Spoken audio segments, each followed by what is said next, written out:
Read the headlines. The ceremony to announce the Prime Minister's decision to recognize An Bình Gorge as a safe zone during the resistance war against France and the US. The workshop on technical support for planting and caring for durian trees for more than 70 durian farmers. The training course for core youth teams under the project Climate Skills Seeds for Green Transformation. Hello and very warm welcome to another edition of Continuous and Top News today. On March 12th morning, the Party Committees, People's Council, People's Committees, Vietnam Fatherland Front Committees of Ninh District and An Bình Gorge solemnly held a ceremony to announce the Prime Minister's decision to recognize An Bình Gorge as a safe zone during the resistance war against France and the US. During the two resistance wars against French colonialism and American imperialism, An Bình commune was the place where key leaders of Hậu Giang Province, now Cần Thơ City, Hậu Giang Province, and Sóc Trăng Province, and military unite worked, operated, and built the revolutionary movement. In addition, An Bình was also the place where armed forces were stationed, trained, and coached, a gathering place, a warehouse for storing weapons, food, military uniforms, and military equipment to supply the resistance forces. Therefore, the people of An Bình commune contributed an important part to the historic victory of April 30th, 1975, completely liberating the South and unifying the country. With the great contributions of An Bình people, on February 4th, 2025, the Prime Minister issued Decision number 241 QDTTG recognizing An Bình commune, now An Bình Gorge, as a commune in the whole area, a safe zone during the resistance war against France and the US.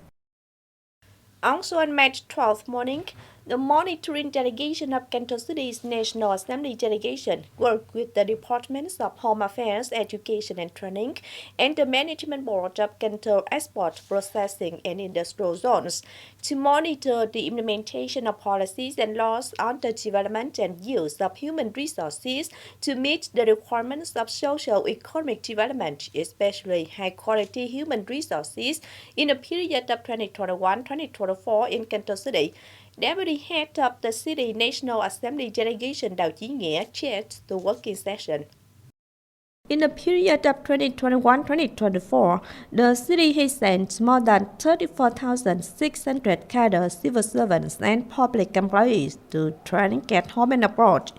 Along with that, the project improving international integration capacity for cadre civil servants, public employees, and delegates of the City People's Council for 2016-2021 term was deployed and implemented as a breakthrough solution, contributing to improving qualifications, professional skills, and strengths in economic and social management and administration, and the process of integration and development of the city.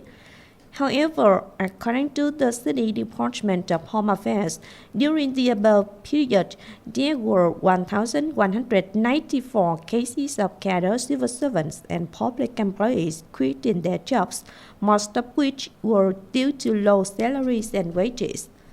The delegation acknowledged the difficulties and obstacles in the implementation process of the Department of Home Affairs as the basis for monitoring and working with the City People's Committee on the implementation of policies and laws on the development and use of human resources to meet the requirements of socio-economic development, especially high-quality human resources in the city in the coming time. On March 11th at Thành Cooperative, Nhân Nghĩa Commune, Founding District Agricultural Promotion Station and Nhân Nghĩa Commune Association jointly organized a workshop on technical support for planting and caring for durian trees for more than 70 durian farmers in the district. Here, durian gardeners were taught and guided by Professor Dr. Trần Văn Hậu, former senior lecturer of Cần Thơ University, about the techniques of planting and caring for durian trees. exchange and shared practical experiences in durian production, in which people were very interested in issues such as appropriate type for fruiting, how to handle flowering and fruiting, how to detect pests and diseases on trees and leaves, how to apply fertilizers and appropriate medicines at each time. Gardeners also shared difficulties in the process of planting, caring for, and preserving durian during the harvest season. From March 11 to 13th, the Institute for Climate Change Research under Cần Thơ University, in collaboration with the Department of Home Affairs, Ôm District Youth Union, and Thành Township Women's Union of Sóc Trăng Province, organized a training course for core youth teams under the project Climate Skills Seeds for Green Transformation. The program is part of a partnership between the British Council and HSBC Bank to provide young people with the knowledge and skills they need to improve their ability to adapt and respond to climate change. In Vietnam, the project focuses on the Mekong Delta, including Cần Thơ, Sóc Trăng, and Kiên Giang. This training course aims to train young people to become a core force, able to support the community and participate in the transition from fossil fuels to sustainable energy. The program includes knowledge about climate change, coordination skills, planning, and developing green initiatives. After the training course, trainees will conduct local dissemination training sessions and develop environmental action projects. The National Center for Hydrometeorological Forecast has issued a forecast and warning about the sun's water intrusion situation in the southern region in 10 days of mid-March from March 11th to 20th, 2025. Accordingly, salinity intrusion in the Mekong Delta tends to increase during the middle of the week, then gradually decrease towards the weekend. The highest salinity at the stations is lower than the highest salinity in March 2024, with some stations in Bến Tre, Cà Mau, and Bạc Liêu having higher salinity. According to the forecast, salinity intrusion in the Mekong Delta in 2024-2025 dry season will be higher than the average of many years, but not as severe as the 2015-2016 and 2019-2020 dry seasons.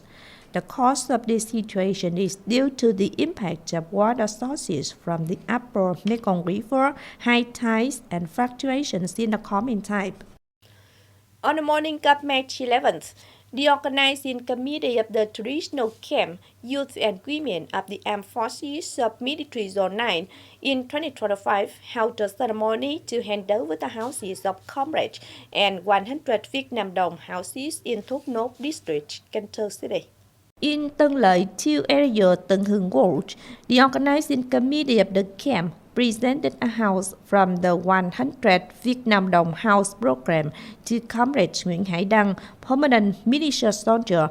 The house covers an area of 63 square meters with a cost of 80 million Vietnam Dong. In Tân An area, Tân Lộc Ward, the organizing committee presented a comrade house to Trần Minh Đạo, a reserve mobilization for soldier.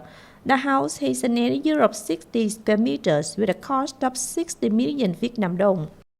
The Committee for Advancement of Women of Vietnam Electricity Group, in collaboration with the Trade Union of Vietnam Electricity, organized the launch of the photo contest EVN Women's Beauty. The contest is both an artistic playground and an opportunity to record and spread authentic images and inspiring stories about EVN women in work and life. Each entry will be a tribute, a genuine and emotional perspective on the silent but immense dedication of female workers and employees in EVN. The contest is open to all EVN employees, including retired ones and professional amateur photographers living, working, and studying nationwide. The time for receiving entries is from April 1st, 2025 to June 30th, 2025. The closing and award ceremony is expected to take place at the end of July 2025 within the framework of the conference summarizing EVN's gender equality work in 2021-2025 period.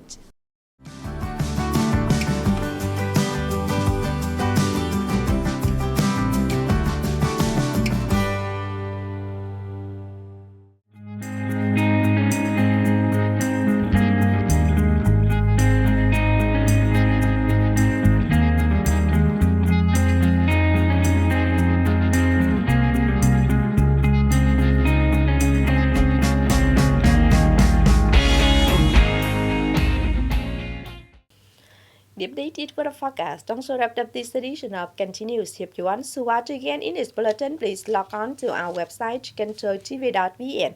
And now thanks for being with us. Goodbye and see you next time.